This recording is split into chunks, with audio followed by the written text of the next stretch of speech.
What's up guys, JV2017 here, and today we're continuing our discussion on the newly announced DLC for Fallout 4. So if you've been living under a rock lately, Bethesda announced their DLC plans for Fallout 4 over the next 3 months, and the first piece of DLC coming in March is called Automatron.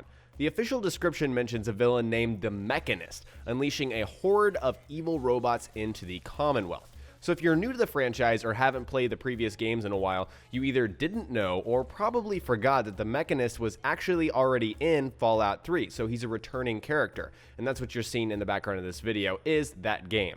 Today we're going back to Fallout 3 to rediscover who this character was so we kind of have an idea of what to expect from him in Fallout 4 since again he is returning. We first encounter the Mechanist in Canterbury Commons, which is a town in the capital wasteland, the setting of Fallout 3. And when you first get there, he's fighting a woman called the Antagonizer, and essentially she controls a bunch of giant radioactive ants, and he controls a bunch of robots, and they fight each other. This introduces the side quest called the Superhuman Gambit, where the townspeople of Canterbury Commons basically tell you to handle the situation however you want to. Kill one of them, make sure they go away and don't bother us ever again. And we talked to 2 people in the town, at least I did, maybe there were more, but Uncle Ro and Derek give us a good idea about who the Mechanist was, why he became what he is now, and so we're going to listen right now to what Uncle Ro has to say about the Mechanist.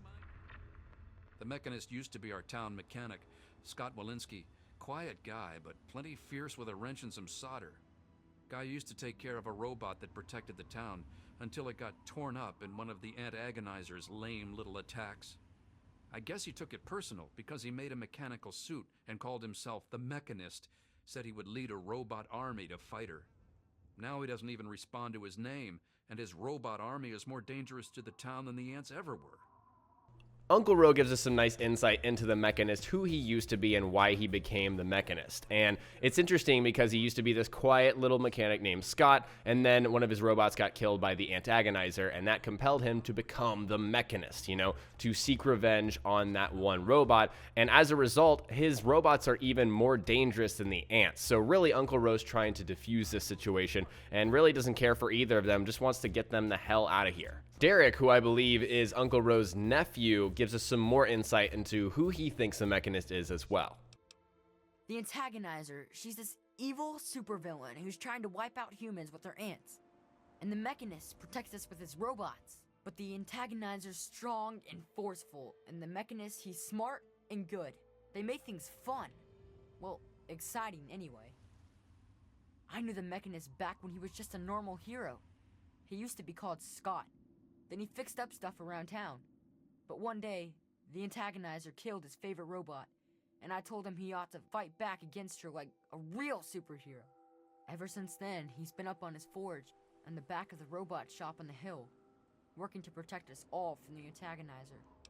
Derek tells us a little bit more about the Mechanist and his origin, but also he's got a unique spin on it. I think it's just because he's a kid, he thinks this is more of like an exciting thing than really like a serious situation. He doesn't realize that these are 2 insane people, and he kind of assigns good guy and bad guy. Of course, the bad guy is the Antagonizer, and then the Mechanist is really the good guy in his eyes, and so he's all about protecting them. Of course, Uncle Ro didn't say anything about that. He just thought they were both lunatics, and so that's kind of a theme you'll see throughout this and something I'm going to touch on even more. But I'm going to walk you guys through the rest of this mission and talk to the Mechanist as much as possible to kind of figure out who he is and what we can expect from him in Automatron. What's really cool about this mission is you could go either way. You could pick the Antagonizer and kill the Mechanist, or you could pick the Mechanist and kill the Antagonizer, or you could kill both. It's really just about solving the issue for the town of Canterbury Commons. For the video, I decided to go and talk to the Mechanist first and not do anything else. Just go and see what he has to say, but you have to fight through his robot army. We already get a glimpse of what that is, and maybe we can assume what it might be in Fallout 4. I assume that we're going to see all manners of robots since they're bringing back the Robo-Brain,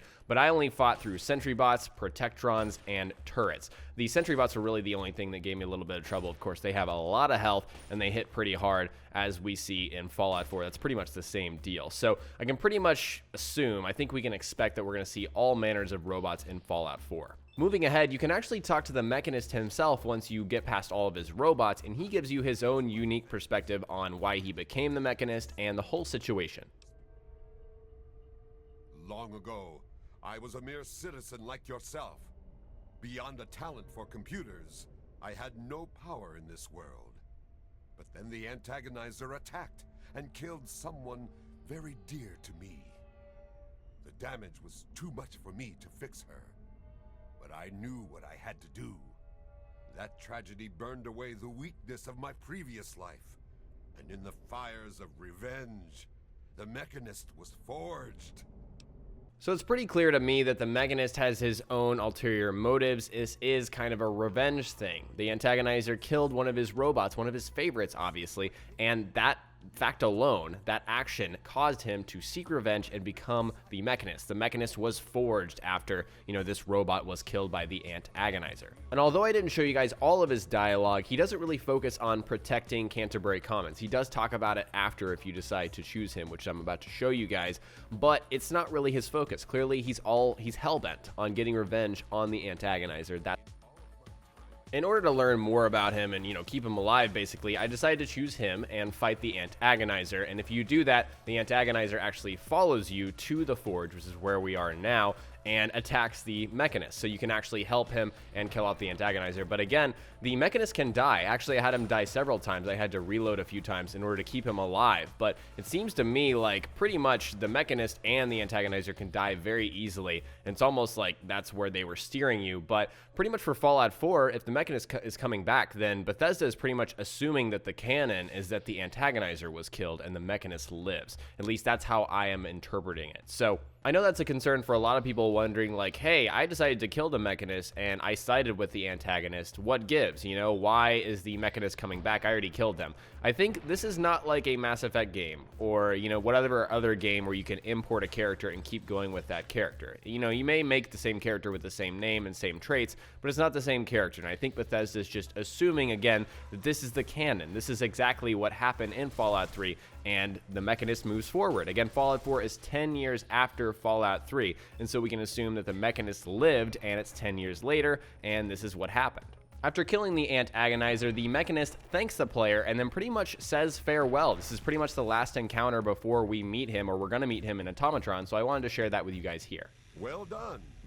You have defeated the vile antagonizer, and you've brought back her suit so that we may destroy the last taint of her villainy. Hand it to me, and I'll make sure that no one else can ever bear the mantle of the foul antagonizer. Excellent. The evil taint of the antagonizer will never darken the land again. Now that the antagonizer is taken care of, Canterbury Commons is safe. And for your loyal assistance, I'm honored to present you with this laser pistol, crafted from my last loyal robot assistant. May it guide you well. But the Mechanist cannot rest. Not while there's evil afoot in the wasteland. Farewell.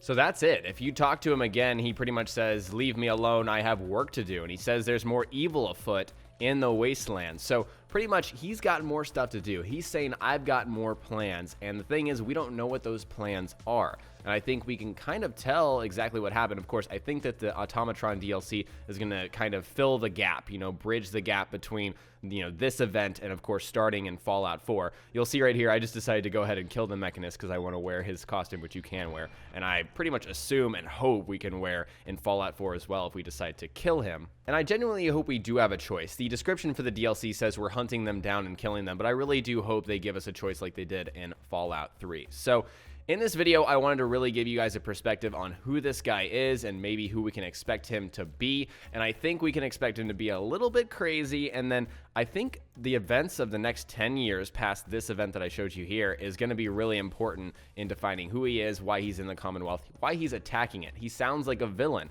They could be just telling us that to kind of throw us off, or maybe he truly is a villain and we do need to kill him or side with him if we are, an evil character. So I'd like to hear from you guys in the comments. What do you think the Mechanist's motivations are for returning to the Commonwealth? Well, actually, not returning, but going to the Commonwealth and attacking it. Do you think he has some kind of revenge scenario like he does in this game and he just wants to kill somebody? What do you guys think? I'd like to know. Share all of that in the comments section below. Alright guys, today we looked at the Mechanist in Fallout 3 in preparation for his return in Automatron in Fallout 4. So next time we'll cover more Fallout on my channel, so stay tuned for Fallout 4 tips and tricks videos. If you learned something new, remember to hit that like button. I would really appreciate it. And don't forget to subscribe for more DLC coverage, build guides, and general tips and tricks videos. Talk to you guys next time. Peace.